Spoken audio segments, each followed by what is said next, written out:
Jadi saya akan menambahkan lagi tentang yang bagian 4. Saya selesaikan saja tentang teknik pemrograman ini. Yang selanjutnya yaitu kondisi if. Pasti kalian sudah lumrah dengan ini, ada kemarin for, sedangkan sekarang if. Kondisi if. Kondisi if merupakan logika dasar sebagian besar bahasa pemrograman. Jadi bahasa pemrograman pasti sebagian besarnya menggunakan kondisi ini. Dengan kode if, sebuah kondisi dicek kebenarannya dan blok kode akan dieksekusi berdasarkan kondisi tersebut. Contohnya langsung contoh ya. Function bilangan genap. Jadi ini termasuk fungsinya bernama bilangan genap. Kemudian variabelnya bernama angka. Tipe datanya integer. Kemudian if angka ini sama dengan 0, ini arti persen ini yaitu modulus.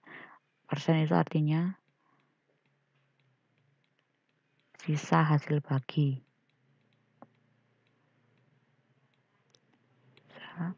Hasil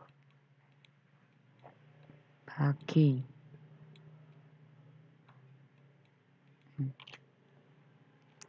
Pada baris 2 terdapat sebuah kondisi di mana angka mengalami operasi modulus dengan angka 2. Apabila angka dibagi dengan 2 dan hasilnya menyisakan bilangan 0 disimbolkan dengan operator sama dengan ini, maka angka tersebut dipastikan bilangan genap. Jadi misal ya, angka 2.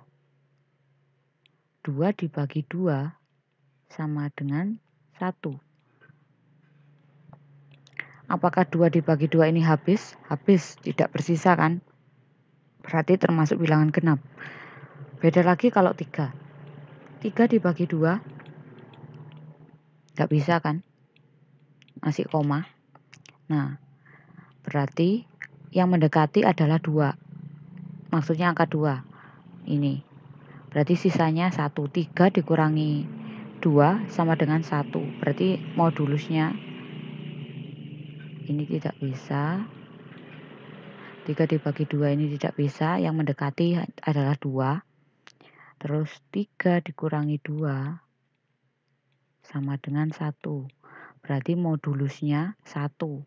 Sisa hasil baginya 1. Berarti bukan bilangan genap. Angka 3 bukan bilangan genap. Contoh if else. Gini.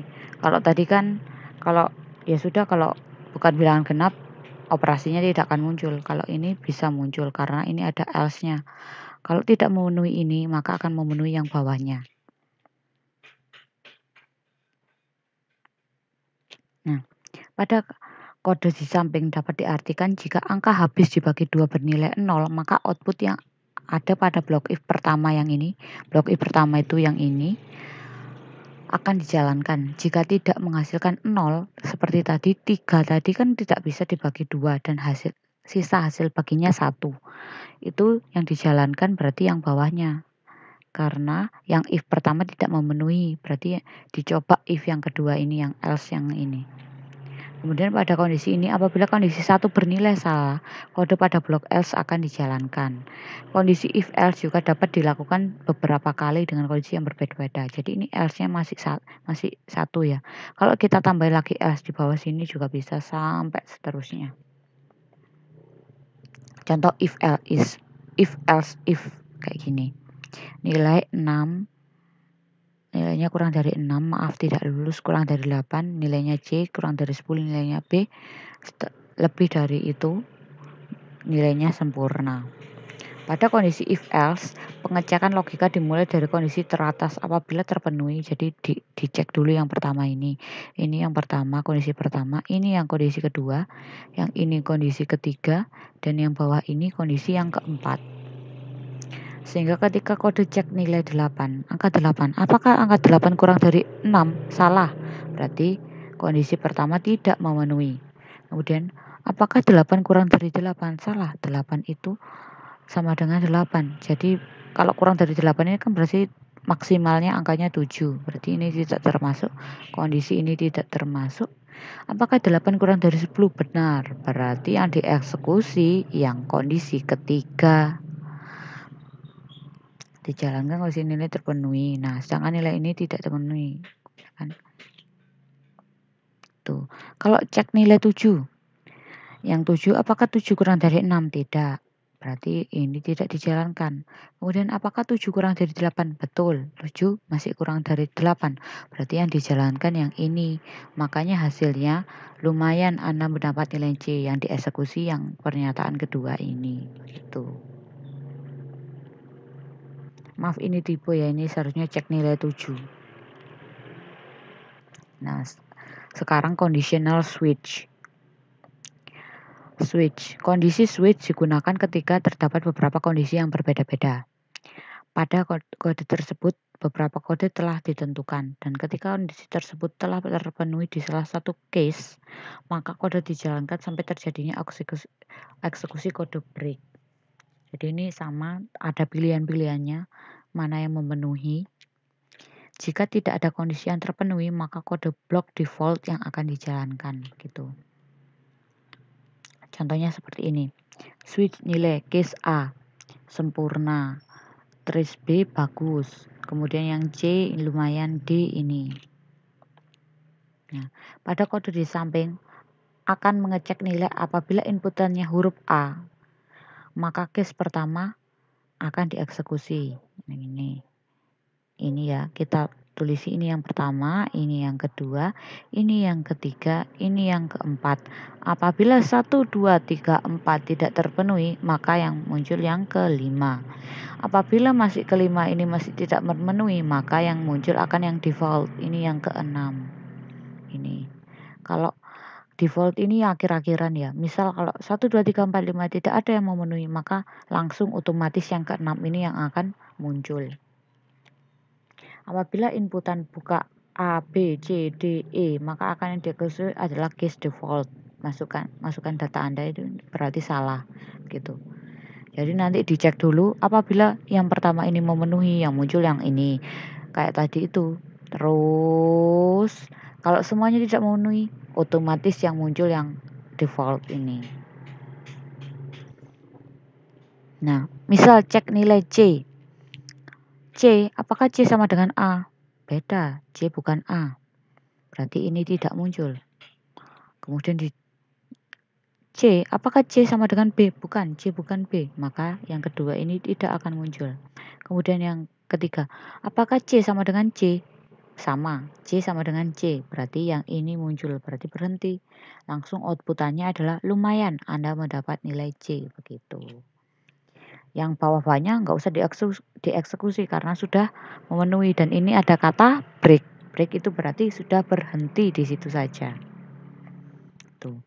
Pada baris 24, ini baris 24 ya. Apabila kita mencoba memasukkan nilai C, maka output yang sudah dipastikan akan muncul yaitu yang ketiga ini. Lumayan Anda mendapat nilai C gitu. Yang terakhir yaitu array. Array adalah sebuah struktur data yang bisa digunakan untuk menyimpan beberapa variabel dengan nama yang sama.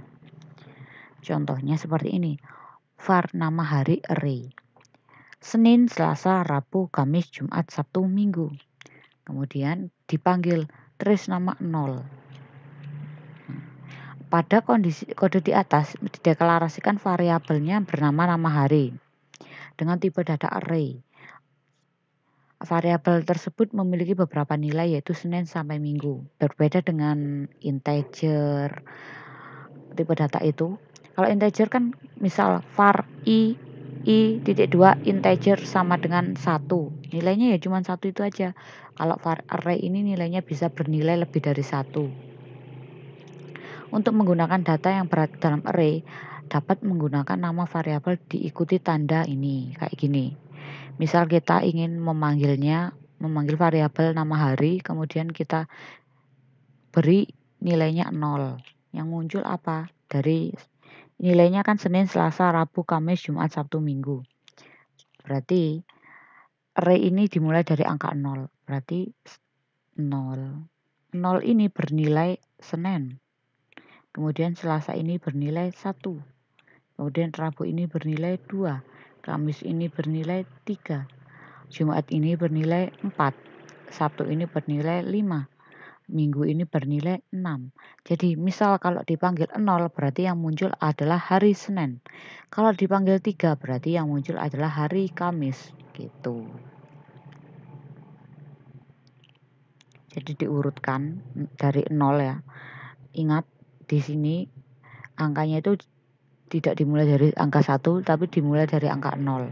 Jadi dihitungnya jadi 0, 1, 2, 3, 4, 5, 6. Kalau dipanggil 0 berarti yang muncul yang pertama ini.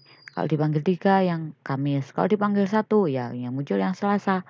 Kalau dipanggil 2 ya Rabu. Begitu dan seterusnya sampai angka 6. Kalau nama hari sama dengan 7 ya tidak muncul apa-apa karena arraynya hanya sampai 6 saja. Gitu. Sekian tentang teknik pemrograman yang tadi loops, kemudian yang sekarang ini tadi loops, break continue, kemudian yang ini if, kemudian switch case gitu. Dan array yang terakhir. Sekian, apabila ada pertanyaan kalian bisa tanyakan lewat WA. Terima kasih. Wassalamualaikum warahmatullahi wabarakatuh.